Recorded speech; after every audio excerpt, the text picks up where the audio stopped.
Magandang hapon po sa ating lahat mga kabayan. Ito muling naglalakbay dito sa gubat at ito nga yung dinadaanan natin, no, mga kamuting kahoy ng dalawang mag-asawang masisipag na magpipinsan po mga kabayan, pero nagkaigihan, nagmahalan yung si Tibo at si Kuya Jomar mga kabayan. So ayan po mga kabayan, puntahan natin sila muli at kumustahin natin. Itong dinaanan ko mga kabayan ay mga pananim nila yan, no? At noong nakaraan nagbunot tayo dyan dahil pinauwian tayo ng mga masasarap na kamunting kahoy. Hello! Wow. O diba, inayos na nila mga kabayan yung bahay nila. Oh, hello kambal! Hi! Apit! Apir. O, Bliss. Bliss pala. Bliss. Bliss. O, diba? Nakangiti. Kahit wala tayong dalang merienda, pero ang salubong sa atin, ngiti. Pero may dala kami, mamaya na lang yung merienda, ha? Wow! Ano yan, Kuya Jomar? So, inayos nyo pala yung ano? Saka yan. Saka dito sa ilalim. Dinalawa mo. Dinlagyan mo ng division. Dito. Sa ilalim. Ito kusina. Oh, ang ganda naman ng kusina nyo. Oh, bago mga kabayan. Noong nakaraan wala ito. O, diba? Sabi ko sa inyo, kahit ganito lang, kawayan. Sarap matulog dito. Oh, malamig. Wow! Napahanga naman ako sa linis ng kaldero ni Ate Jane. O, halatang nililinisan, iniis-is talaga. O, nakita naman natin. O, 'di ba? Malinis, no? Simple pero malinis. Ayan ang gusto ko. Dito, pwede ring tulugan. Lagayan ng mga O, sabi ko sa iyo kanina pala diyan na rin natulog pala si Ate Jane. So, ayan po mga kabayan. Unti-unti lang nire-repair. Kumbaga, yung mga butas-butas, ayan o, ginawa kasi nilang 2 kwarto. So, dito ayan, parang yung luma pa din, no? Binalik lang nila, inayos na, tinanggal nila yung mga butas-butas, tapos nilagyan ng ganyan. O, kahit ito luma na din, binalik lang nila dyan para kahit papaano mabuo at may dingding. Basta tinanggal nila yung butas. Pati dito, mga kabayan, ganun din. O, diba? Tinanggal lang po nila yung mga butas, pati yung palibot. Kasi dito sa loob, is ito na yung pinaka-kwarto niya, magdagdag siguro isang kwarto. So ayan, yun, no, yung iba meron pa doon, oh, ayan, may butas na, may mga butas-butas na doon sa gilid. Puro buho ito mga kabayan, na parang sinalansan din, na parang ano din siya, parang sawali style, pero buho ito mga kabayan na mano-mano nilang ginagawa yung ganyan. Paggawa ng bahay, Kuya Jomar? Mabuti po. Mabuti. Sino kasama mo? Ako lang mag-isa dyan. Ikaw lang mag-isa? Paano pag nagtayo ng poste, sino hahawak? Lalagyan ko ng brace yung mga ganyan. Lagyan mo muna ng brace. Tapos nandito naman din si Ate Jennifer, katuwang mo. Mainam. Kasi kahit pa paano na unti-unti mo na ng... Kung hindi mo kasi lagyan ng brace yan, matutumba. Matutumba na. Ikaw naman, Ate Jennifer, kumusta naman ang buong maghapon? Sige ka lang tawa. Mabuti po. Tabang gumagawa sa ako rin nagpapatawa sa kanya. Wow! Habang gumagawa ng Bahay po. bahay, tapos Ako yung nagpapasaya sa kanya. bakit pinapasaya mo? Sinabi ko sa kanya, kahit walang merienda, sige. Gagawin mo yung bahay natin. O dapat i-kiss mo man lang siya para naman mapawag yung pagod. Kahit walang merienda, wala na nga merienda. Kumbaga, ginujok-jok mo na lang, kinakausap mo para matanggal yung pagod ni Kuya Jomar. Joke po yun. Yung ginagawa mo. Sinasabi ko sa magkape kanya, na lang. gusto mo yung merienda, bibili akong debote. Iikot ako dito. Anong binili mong merienda? Kape po. Kape at? Wala po. Kamuti, nagkuha ko kanina. Wow, kamuting kahoy. Wow, wala nang nilaga? Wala na po. Wala Ubus na. Ito. Wow, ang sarap. Hindi ko naabutan. Nagtanim ngayon o hindi naglinis sa mga pananim nyo dyan? Ate Jennifer? Hindi po. Ha? Bakit? Nabisi kayo dito sa bahay nyo? Opo, at saka naglinis ng kaldero. Gusto ko kapag meron darating, walang pakakalat. Wala akong nakakalat po. Iyan. Kahit walang darating, kailangan lagi pa ring malinis. Malinis. Diba? malinis lahat ng gamit, kahit gaano kasimple yung bahay, basta malinis yung palibot. Tulad dito, nawawalisan mo naman. Kailan, siyempre may mga kalat-kalat dahil gumagawa ng bahay. Yun lang naman ang sikreto doon. Kahit malit yung bahay o tabi-tabing bahay, basta malinis, masarap na tingnan para ka na ring mayaman. Diba? Ikaw kuya, hindi ka napapagod? Hindi po. Bakit? Siyempre, kung napagod ka, hindi mo magawa yung mga ng bahay. Pag-iisipin yung pagod. O ano lang ba ang kulang dito sa bahay mo? Hindi, yan. Ayos na yan. Ayos na to. Nakatingwangwang lang dapat? So ayan mga kabayan, sabi ko nga inuunti-unti na lang yung bahay nila at nagawa naman talaga nila ng paraan ni Kuya Jomar kahit ano-ano na lang kahoy dyan ang ginagawa nila, tagpi-tagpi na lang basta mabuo, may matirahan sila, hindi sila mabasa. Ayos na. Kontento na sila doon, wala nang maraming chucho, no? At ito nga ay nakatiwangwang pa rin. Sige, magagawa natin ng paraan yan, Kuya Jomar and Ate Jennifer. Pako, kumusta? May pambili kayong pako? May pako naman si Kuya. Panggabi. Anong size yan? 1, 4, 2, 3. Anong size? Ha? 2, 3, 4, 5. Sais po. Size? Yung binigay niya sa amin na kalahating sakong bigas po. Ang gamit dito po. Kaya sasakainin mo nakaupo lang yun.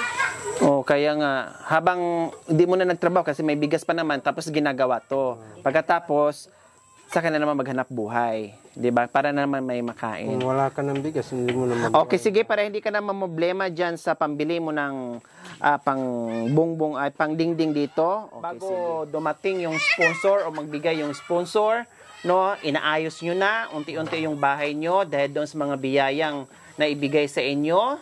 Napakagaling, napaka-wise. So, madagdagan ngayon ang biyaya nyo dahil pinadalhan kayo ng 5,158.63 nagagaling kay Ma'am Florita Rater from California, USA. 1,000, 2,000, 3,000, 4,000, 5,000, 158.63, 200 na ibigay ko kasi walang barya. Keep that change.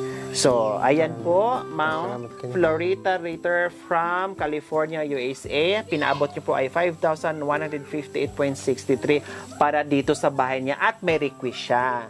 Ang pera na binigay niya is sana mabilhan man lang yung kambal ng sandal na Crooks, no, sa palengke. Tapos, bumili ka daw ng medyas kung hindi ka makatsinilas or buta para meron kang gagamitin. Para hindi pwede sa buta, hindi makakapasok. Nag-try na ako, dumugo dito po. Hindi talaga pwede. So, medyas na lang. Bilhin mo, ha? Baka pagtawanan po ako. Pag naka-medyas.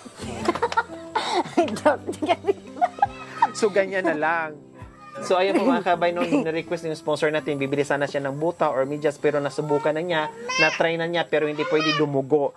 Kaya ganyan lang talaga daw, hindi na malagyan ng chinilas. Itong isa, pwede pa sana, kailang dinalawan na niya kasi anong gamit doon sa isa. So, para pantay, ganyan na lang.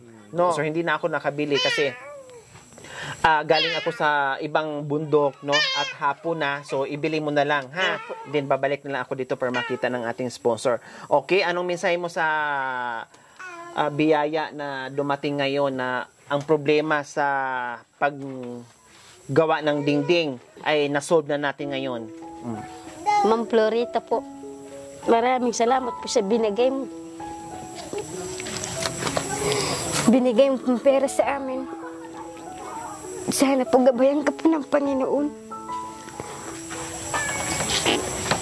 Hindi namin po alam na mayroon palang darating pong tulong sa amin po.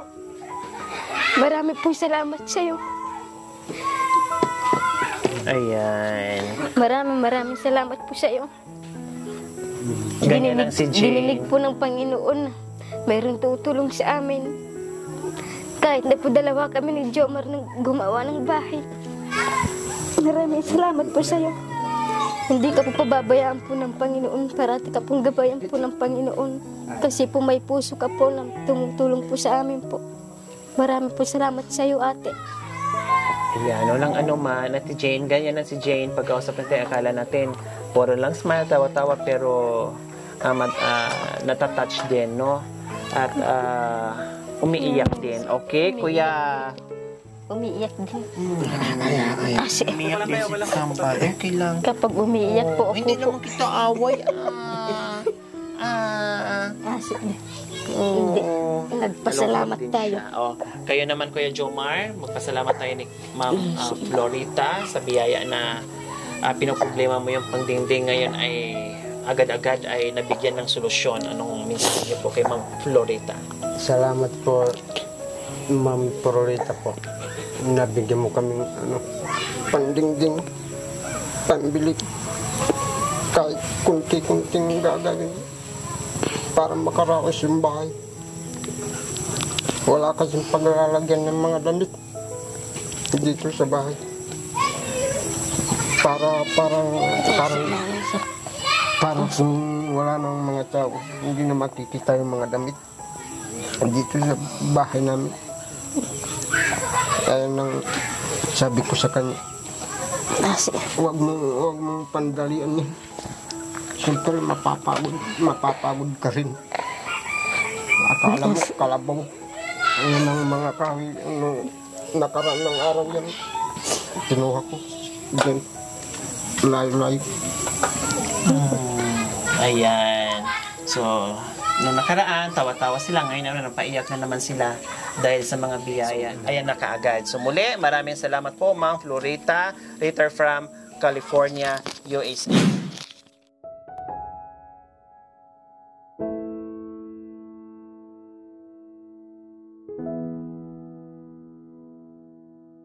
Ayan po mga kabayan, bumalik tayo kinabukasan at pumunta tayo dito muli sa magagandang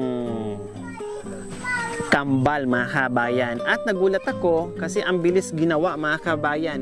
Yung binigay natin, no, at ibinili kinabukasan at ginawa din.